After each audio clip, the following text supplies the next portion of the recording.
hardware. I've seen a bunch of people who have already been working on it and turning it in, which is great and totally fine. If you haven't looked at it yet or you haven't started working on it yet, also totally okay. You have until the end of the day on Friday to finish it up. So you have the rest of the evening tonight. You have all day tomorrow as well to work on it. And by the time we finish up with the notes this evening, you will know everything that you need to know in order to complete all the questions on the exam. So still got some time to work on the exam. You have all day tomorrow to work on it. So don't worry about it if you haven't turned it in yet. You still have time, but do please try to get it turned in by the end of the day on Friday. Okay, let me see if there's anything else I mentioned. Oh, here, I'll go ahead and show you where for the tutoring tonight. The link is in this announcement right here from around 2:07 p.m. So a little bit after 6:30, so like 6:35, 6:40, you should be able to click on the link right here and join into our advisory class if you need any math or science related tutoring. All right, so does anybody have any school or IPC related questions about any of that stuff before we jump into the notes for tonight?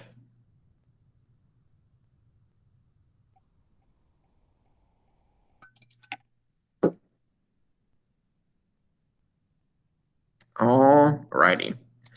So like I was saying a little bit earlier, on Tuesday, it was all about looking at how the atoms and compounds can come together in different ways to create different types of pure substances or different types of mixtures.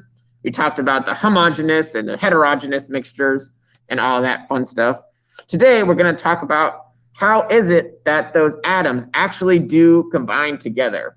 So when we're making those compounds where we have the different atoms fused together, what is actually happening to cause those atoms to become stuck together? So when atoms do become stuck together, we call it a bond. So there's a bond between the atoms. No, it is not like this type of bond. No, it is not like this other type of bond, unfortunately. We're not talking about James bonds. We're talking about chemical bonds. So the way that different atoms, different chemicals, essentially bond and stick to each other. So here is our atom. In this case, this is a helium atom. And so we've got these negative charges zooming around the outside and these positive and kind of neutral charges in the middle area here. So if you remember from when we were talking about the different parts of an atom, this middle area is called the nucleus. So in the nucleus, we have two different types of particles. What's the name of these positively charged particles that are in the nucleus right here? What are these guys called?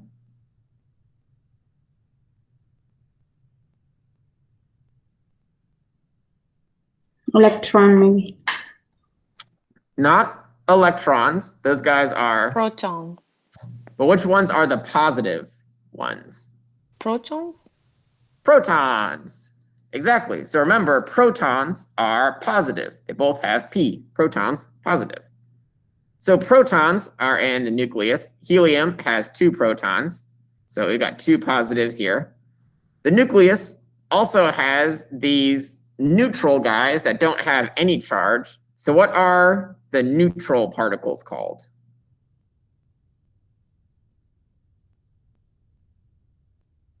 Neutrons? Neutrons.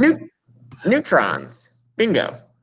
So our neutrons are the neutral particles, and our neutrons and our protons are all together in the nucleus.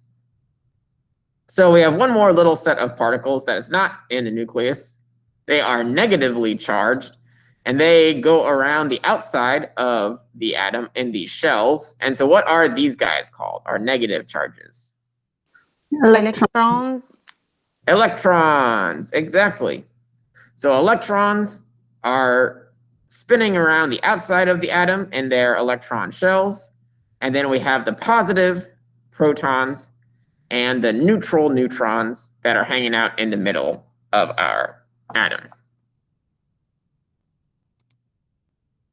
So when we're talking about electrons and chemicals bonding together and making connections with each other, the important particle that we're really going to focus on today are electrons.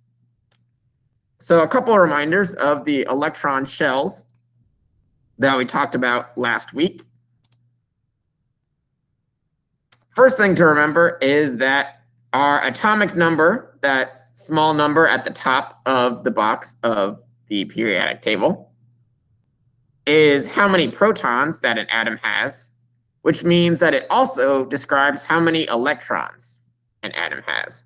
Remember, in the atoms we're dealing with, they have the same number of protons and electrons. Like helium here has 2 protons and 2 electrons.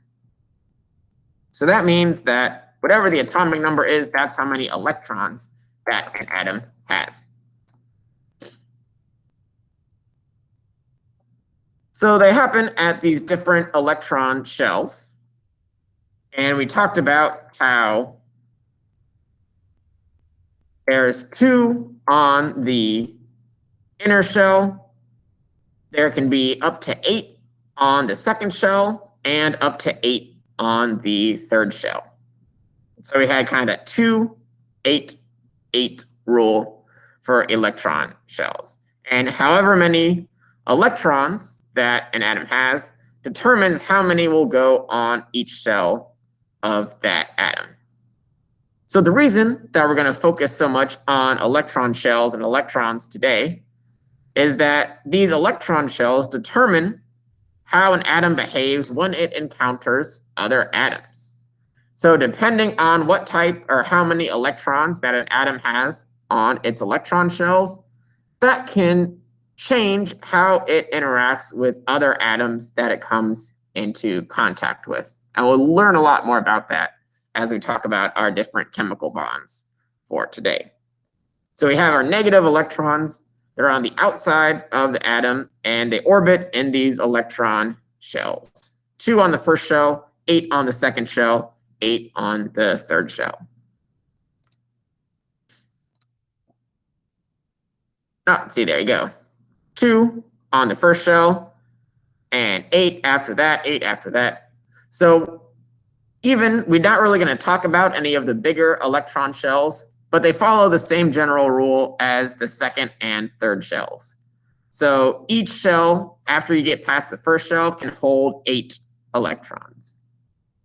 But again, in this class, we're pretty much just going to focus on the first shell, the second shell, and the third shell. 2, 8, and 8.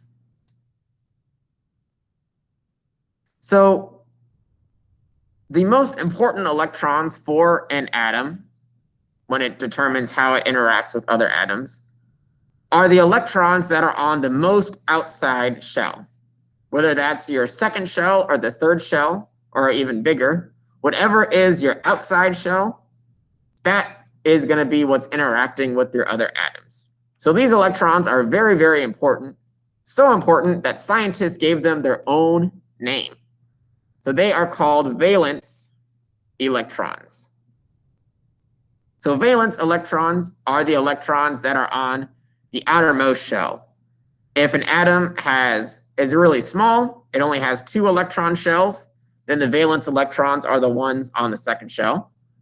If an atom is a little bit bigger and has 3 electron shells, then the valence electrons are the ones on the third shell. Whatever one is the most outside shell, the electrons on that shell are called valence electrons. So always it's going to be the last shell, the one it's... Yeah, whatever the most outside shell is. So for some smaller atoms, right, like lithium only has 3 electrons. So it has 2 on the first shell and then just 1 on the second shell. So we would say that it has 1 valence electron because the second shell is its biggest shell and it only has 1 on there. I think actually the next slide has a couple good examples as well. Yeah, here we go. So hydrogen is the smallest atom out there. It just has 1 proton and 1 electron. So the first shell is hydrogen's outside shell. So it only has 1 valence electron. Carbon is a little bit bigger. Carbon has a total of 6 electrons. So there's 2 on the first shell and 1, 2, 3, 4 on the second shell. So half of the second shell is filled up with electrons. So what that means is that carbon has 4 valence electrons because carbon's biggest shell is the second shell. And there's 1, 2, 3, 4 electrons on carbon's second shell. Nitrogen is a little bit bigger than carbon. It has 7 total electrons. So there's 2 on the first shell and 1, 2, 3, 4, 5 on the second shell. So nitrogen has 5 valence electrons. Oxygen is even bigger than that. It has 1 more electron for a total of 8. So oxygen has 6 valence electrons. So again, all these guys, their biggest shell is the second shell. So the valence electrons are the electrons on the second shell. Carbon has 4 valence electrons. Nitrogen has 5 valence electrons. And oxygen has 6 valence electrons. Now, one of the biggest things that determines what type of interaction atoms will have with each other is how many valence electrons that they have because of something called the octet rule. And the octet rule says that atoms tend to gain, lose, or share electrons in order so that they can end up with a total of 8 electrons on their outer shell. So carbon, for example, we said that carbon has a total of 4 valence electrons, which means that carbon only has 4 out of the 8 possible spots on its second shell remaining. So the little like empty circles here, the blank ones, those are like open electron spots. So the octet rule says that carbon really wants to have 8 electrons on its second shell. So when carbon interacts with other atoms, it's going to try to gain 4 more electrons. So it starts off with a set of 4 valence electrons. It wants 4 more electrons so that it can have a total of 8 around that second shell and feel nice and full with a second shell that's full of electrons. Nitrogen has 5 electrons on its second shell. So that means that to get up to 8, because the octet rule says we're trying to get to 8 on these outer shells, nitrogen has 1, 2, 3 electron spots that it can fill. So nitrogen is going to try to gain 3 more electrons. And finally, oxygen over here. Oxygen has 1, 2, 3, 4, 5, 6 valence electrons. So how many more electrons does oxygen need in order to have 8 electrons on its second shell? 2. 2, exactly. It has 6 there already. So oxygen wants to gain 2 electrons in order to get up to that magic 8 number. So a lot of chemical bonds is atoms interacting with each other and trying to get their electron number to fit up to 8 on their valence shell. whether that's the second shell for these guys, which are a little bit smaller atoms, or the third shell for some of the bigger ones. Whatever atom we're looking at, they want to try and get 8 valence electrons. So they start off with a certain number, and then they can gain or lose or share electrons with other atoms in order to get up to 8. And we'll look at examples today of how atoms exactly gain, lose, or share these electrons in order to kind of manipulate their overall electron number. So, valence electrons are the ones that are on the outer shell of the atom. And the octet rule says that the atom wants to have 8 valence electrons. It wants to have 8 electrons on that outer shell. So it'll give away electrons, or it'll take electrons, or it'll share electrons in order to get up to that 8.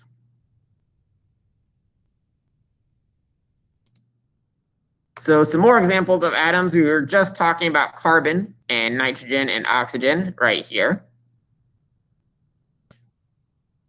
So they're going to gain electrons. Down here you have some larger atoms that fall underneath these guys on the periodic table. But notice one of the cool things about how the periodic table is set up is that even though the atoms underneath are bigger, they have more electron shells, their valence electron number is still the same as the one above them. So we were just looking at carbon earlier, which has 4 valence electrons on its second shell. Silicon is bigger than carbon. It has a full second shell, but silicon has 4 electrons on its third shell. So carbon and silicon both have 4 valence electrons. Same thing with nitrogen and phosphorus. Nitrogen has 5 valence electrons on the second shell. Phosphorus has a full second shell, but it has 5 valence electrons on the third shell. So remember, the valence electrons are just whatever is on the outside shell. So for carbon and oxygen, they have the second shell as their outside. For silicon and sulfur, the third shell is their outside. So some atoms, like fluorine and chlorine, are very close to having a full valence shell. So fluorine and chlorine both have 7 valence electrons. So if they can get 1 more electron, then they'll have a full set of 8. Some atoms are very far away from having a full outer shell. So sodium down here only has 1 valence electron on his third shell. He has a little empty, mostly empty third shell here. But sodium has a full second shell.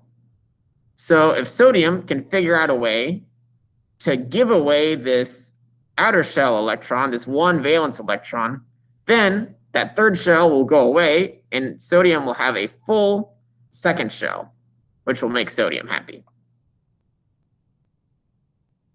Some atoms, like neon and argon, already fill the octet rule.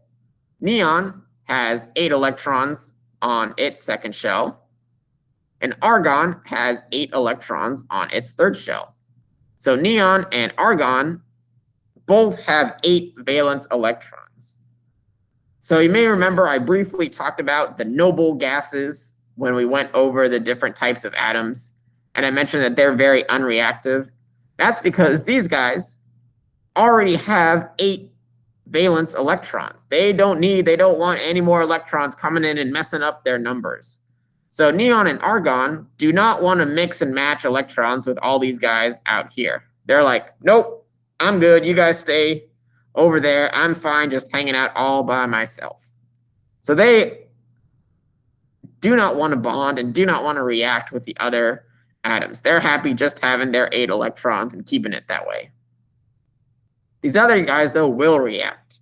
And like the octet rule says, they'll try to gain electrons or lose electrons in order to make it so that they have a full outer shell.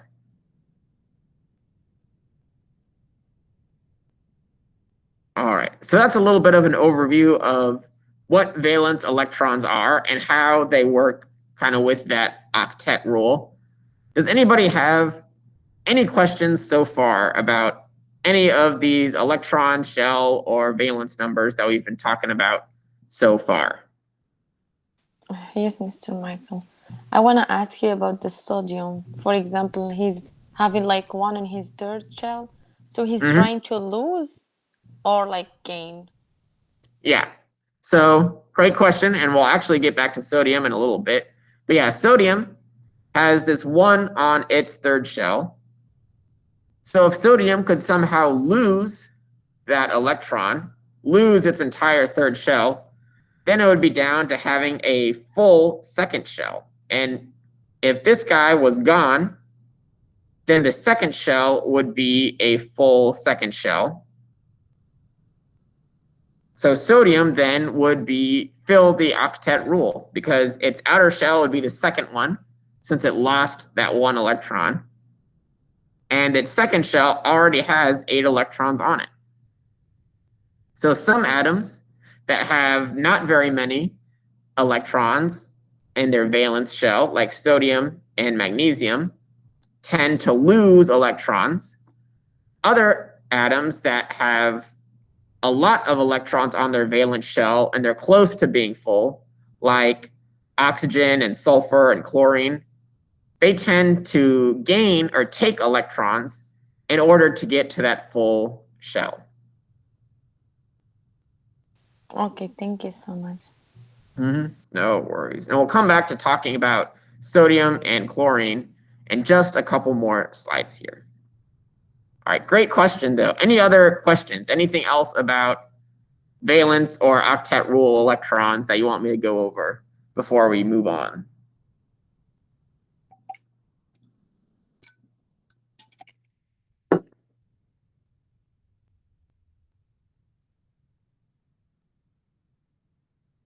All righty. Oh, so one other thing that I wanted to mention really quick is that sometimes you might see atoms written out in what are called electron dot structures. This just means that we're only showing the valence electrons for that atom. So instead of showing all of the inner electrons on the first or the second shell that might not matter as much, we only show the valence shell electrons. So like we said, carbon has 4 valence electrons, so it gets 1, 2, 3, 4 dots around it. Same thing with silicon down here. 4 valence electrons, so 4 dots. Sodium, like we were just talking about, has 1 valence electron, so it gets 1 dot. And chlorine and fluorine have 7 valence electrons, so they get 1, 2, 3, 4, 5, 6, 7 dots around them. So if you ever see an atom written like this, that's just showing the valence shell electrons, whichever electrons are on their most outside shell. And then like I was saying earlier, neon and argon both have a full set of 8 electrons. All right, so there's 3 different types of chemical bonds that we're going to talk about today. The third one, metallic bonds, we're just going to go over very quickly and briefly. It's not really as important for this class, but ionic bonds and covalent bonds are the big ones that we are going to talk about and go over. So the main difference between them is that in an ionic bond, we tend to transfer or give away an electron from one atom to another. And we'll see exactly what that looks like here in a second. And in a covalent bond, the atoms aren't giving away and taking, but they are instead sharing the electrons between them. So ionic bonds and covalent bonds, we're going to go over in a lot of detail. Metallic bonds, I'll talk about for like 2 seconds, but you don't really have to know much details about those. So we're going to start off with the slightly more complex ones, which are ionic bonds. So an ionic bond is a bond formed between electrons, a bond that holds atoms together by transferring electrons from one atom to another. So one atom gives away some of its electrons, and another atom takes those electrons. And that creates an ionic bond.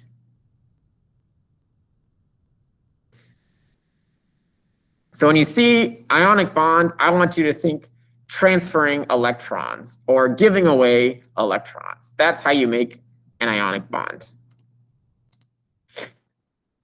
So for the most part, ionic bonds tend to happen between metals and nonmetals. So things on the left side versus things on the right side of the periodic table. And formed by transferring electrons. So one atom gives away its electrons. The other atom takes the electrons. Blah, blah, blah, not really important. So some common ionic bonds are things like sodium chloride, which if you remember from our notes on Tuesday when we talked about compounds, sodium chloride is a very popular compound used in cooking because it's also known as table salt. But again, sodium is a metal, chlorine is a nonmetal.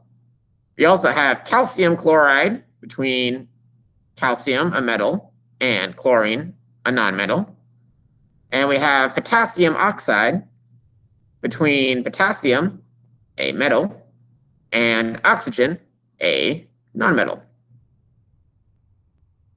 So, what is actually happening with this transferring electrons? How do these ionic bonds work? So I apologize in advance. I can't pause this animation or make it go in slow motion. But we have sodium over here in the gray and chlorine in the green. We just talked about how they are a classic ionic bond. Remember, like Nasima was asking about earlier, sodium has one lone little electron as its valence electron. So the yellow dot is the sodium electron in this case. Chlorine has 7 valence shell electrons. So that's what the 7 red dots around chlorine are for. So when they interact with each other, it's almost like a perfect match because sodium really wants to give away its electron so that it can have a full second shell be its outer shell. And chlorine really wants to take an electron so that it can have a full third shell. It's only 1 electron away from having that full third shell. It's so close. So chlorine really wants to get that one last electron and have it be a full set of 8 valence electrons. So sodium is very happy to give away its electron, and chlorine is very happy to take the electron.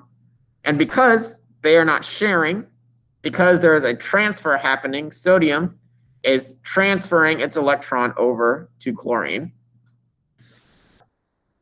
That is what makes this an ionic bond, is that now sodium has 1 less electron and chlorine has 1 more electron. So that's sort of the how of these ionic bonds. How are these ionic bonds formed? Well, we get this electron going from here to here. But next is why. Why is it that after they transfer this electron, these atoms become bonded together, become stuck together? The reason for that has to do with these little plus and minus charges that you see popping up at the very end here. So sodium, like I'm saying, has 1 outer shell electron. Chlorine is missing 1 outer shell electron. So sodium will give its electron to chlorine. So now sodium has a full second shell and chlorine has a full third shell. They both satisfy the octet rule. so they are happy. But something happens when sodium gives away that electron. Remember, we start off as having the electron and proton numbers be balanced. So electrons are negative. They're like a little minus charge. And so before, the positive protons and the negative electrons were all balanced out. But when sodium loses its electron to chlorine, now sodium has lost some of its negative charges. So now there's more protons than electrons. So sodium is a little bit more positive now than it was before. On the flip side, chlorine just took on an extra electron. It added some negative charge to it. So now chlorine is a little bit more negative than it was before. So the positive sodium and the negative chlorine become attracted to each other because in science, the old saying of opposites attract is actually very, very true. So in science and in electrical science, positive and negative charges will become attracted to one another. So because sodium is positive and chlorine is negative, that causes them to become attracted to each other. They become essentially stuck to each other. And now they form a new particle, a new compound called sodium chloride. So on Tuesday, I talked about how sodium chloride is a compound because it's different atoms, sodium and chlorine, that are bonded together. And now we're seeing how that bond happens.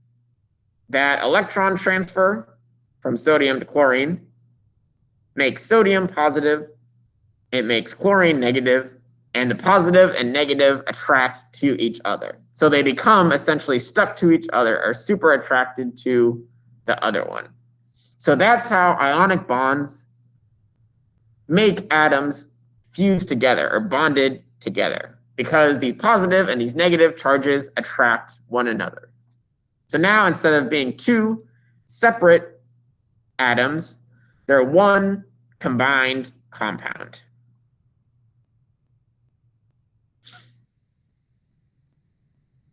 So we gave away an electron to become positive.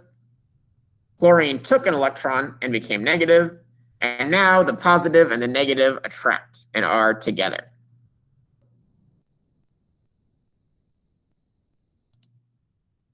So if you get lots and lots and lots and lots of these sodium chloride atoms together, then you can form these large crystals that we see in table salt. So the salt that you sprinkle on top of your food to make it taste good is just millions of these sodium chloride compounds that are all combined together into one big solid structure. And it's all because of the sodium giving away the electron and the chlorine taking the electron.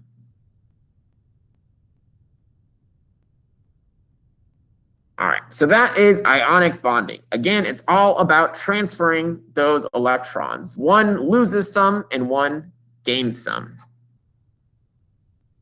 So this one is probably the more slightly complicated of the ones we're going to talk about today. So does anybody have any questions, any ionic bonding related questions so far?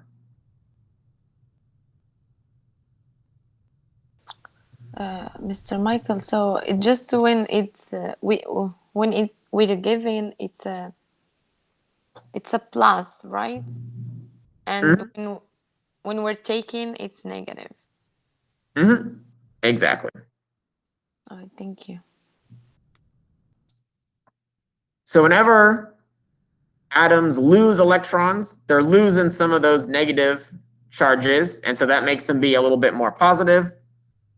When atoms are taking electrons, they're taking on extra negative charges, and so that's what causes them to be a little bit more negative. So the plus comes from losing those electrons, and the minus comes from taking those electrons. Exactly. All right, great question, Nasima. Any other ionic bond questions before we move on to covalent bonds?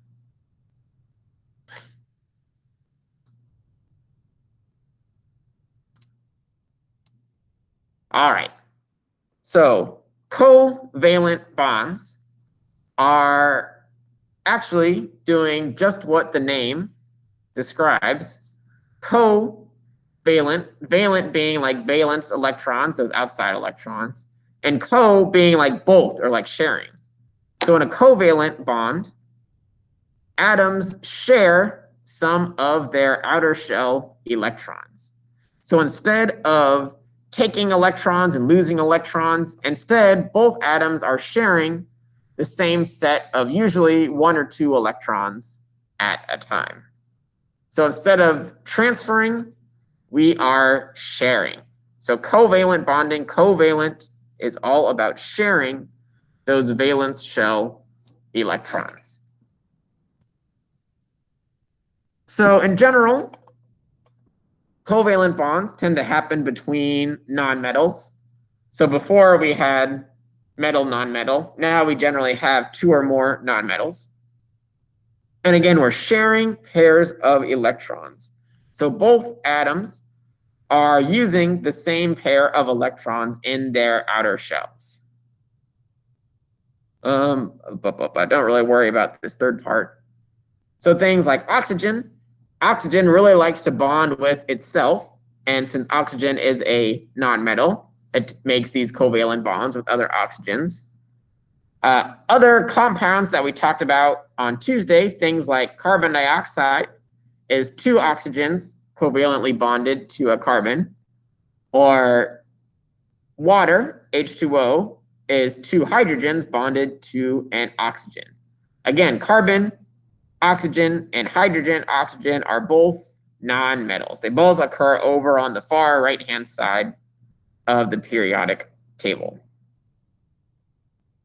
So, how is it exactly that these atoms are sharing their electrons, sharing their bonds? Well, let's look at a very, very simple molecule here. So this is CH4, 4 hydrogen atoms bonded to 1 carbon atom. If you notice, it looks like, so here is our valence shell of carbon, the outer shell of carbon. It looks like carbon has a full outer shell. There's 1, 2, 3, 4, 5, 6, 7, 8 electrons. But remember, when we talked about carbon earlier, carbon itself only has 4 valence shell electrons. So the little blue dots on here represent electrons that are originally from carbon. The red dots indicate electrons that are from hydrogen. So hydrogen is a super small atom. Its valence shell is its first shell. So hydrogen can fit a maximum of 2 electrons on its outer shell.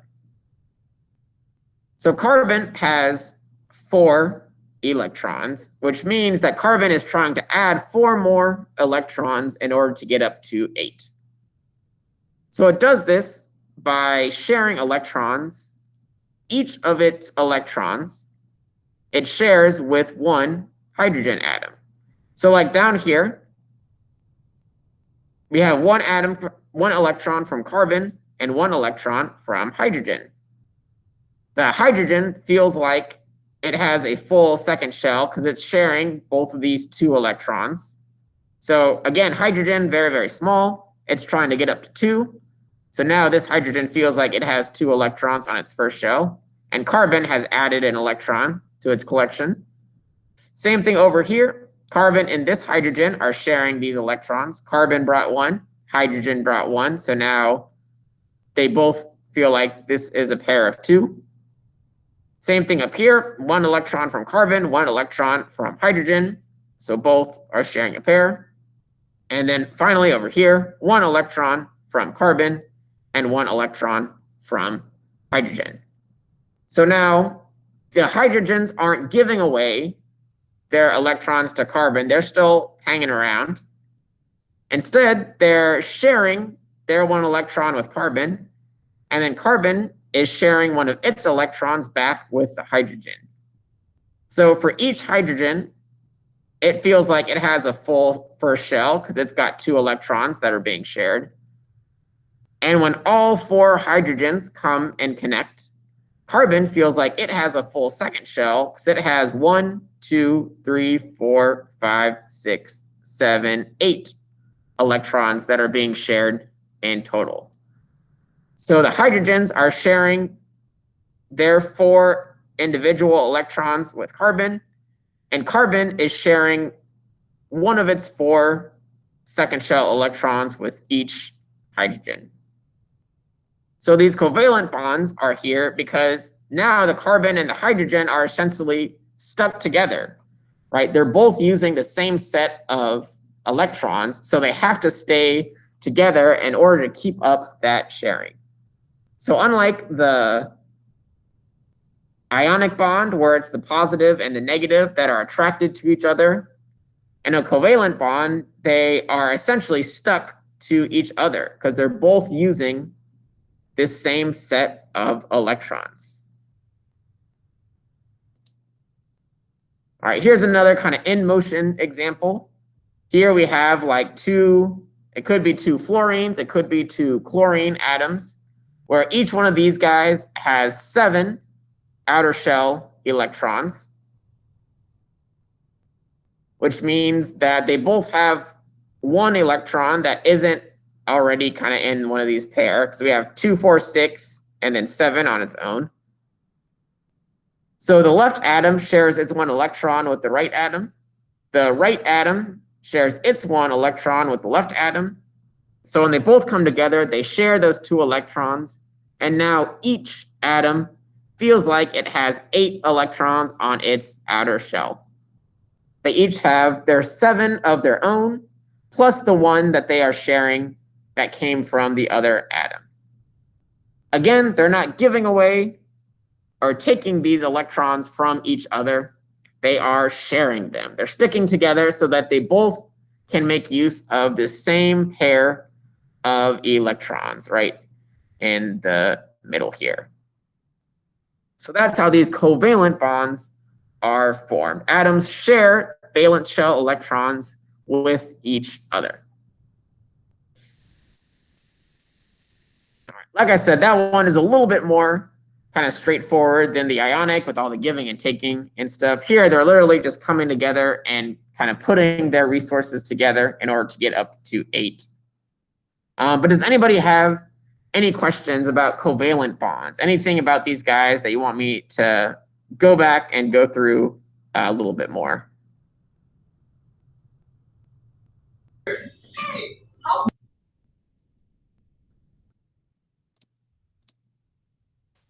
No, thank you. No worries. All right, so we've got our ionic bonds where we're losing electrons and we're gaining electrons, and the plus and minus are becoming attracted together. And we have covalent bonds where each atom is keeping their electrons, but they're also sharing 1 or 2 with another atom in order to feel like they have a full outer valence shell. So the last type that we're going to go over, I'm just going to talk about really briefly. There is a type of bond called a metallic bond that happens between metals. So this is like a metal-metal bond. And this one is kind of different because since metals are very good conductors, that means that they're very good at sharing their electrons with kind of all the other nearby metals. So instead of having this kind of very set up give and take or sharing, it's sort of like all the electrons are being shared with all the other metals that are coming in to this bond. So they call it like a sea of electrons or an electron cloud, where it's just like all the metals feel like they have all the electrons that they need all the time. They're kind of constantly passing them back and forth across all of the different metal atoms. But again, that one we're not really going to focus on so much in this class. The main ones to really be familiar with are the ionic bond and the covalent bond. Again, it's all about those valence shell electrons, the ones on the outsidemost part of the electron shells. And it's all about trying to get up to 8. Whether you're losing and taking electrons in order to try and fill up your shell, or you're sharing and bonding with the other nearby atoms and sharing those valence electrons so that you both fill up to the level that you need. Alrighty, any more questions? Anybody have any questions about valence electrons, electron shells, octet rule, ionic bonds, covalent bonds, anything that we've talked about so far this evening?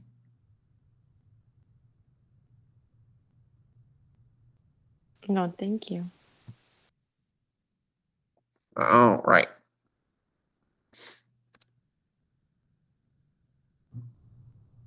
So the assignment for this one, I try to keep it pretty simple, since I know that you guys also have the midterm that you're working on. So for today's assignment is a really basic kind of setup where I have 2 different sets of pictures. This one showing the electrons between lithium and fluorine, Li and F. And this one showing the electrons between hydrogen and fluorine. And so for each one of these pictures, I want you to tell me what type of bond is being pictured. Is this picture of an ionic bond or a covalent bond? And then also, I want you to tell me, how do you know? How can you tell that one of them is an ionic bond and the other one is a covalent bond? So what is it about the picture or about the electrons that's telling you it's specifically one type of bond or another? Again, 4 questions, 2 pictures, hopefully pretty simple so that it doesn't take up too much of your time and you're able to finish working up that midterm if you're still working on it. Again, midterm is still up, still available for you to work on. It's not due until the end of the day, Friday. So you have all day tomorrow to work on it if need be. You should have everything that you need to know at this point to answer all of the questions on it. But again, if you do need any help with anything, feel free to reach out to me and I'll do my best to help you kind of understand what the question is going over. Again, after we wrap up here tonight at around 6:30, there's going to be a tutoring session in my advisory class. If anybody wants to come around 6:30 to the tutoring, there's a link here on the Google Classroom. So feel free to join if there's any questions about anything from either this science class or another science class. Or if you have math questions, Miss Mota is going to be there as well to answer math questions. And then also remember that, like I said earlier, Monday for night school is still a normal school class day. So the day school people, they have the day off, but you guys still have normal class, which for this class just means logging on to your Google Classroom and making sure to do the daily assignment to get your attendance counted for Monday.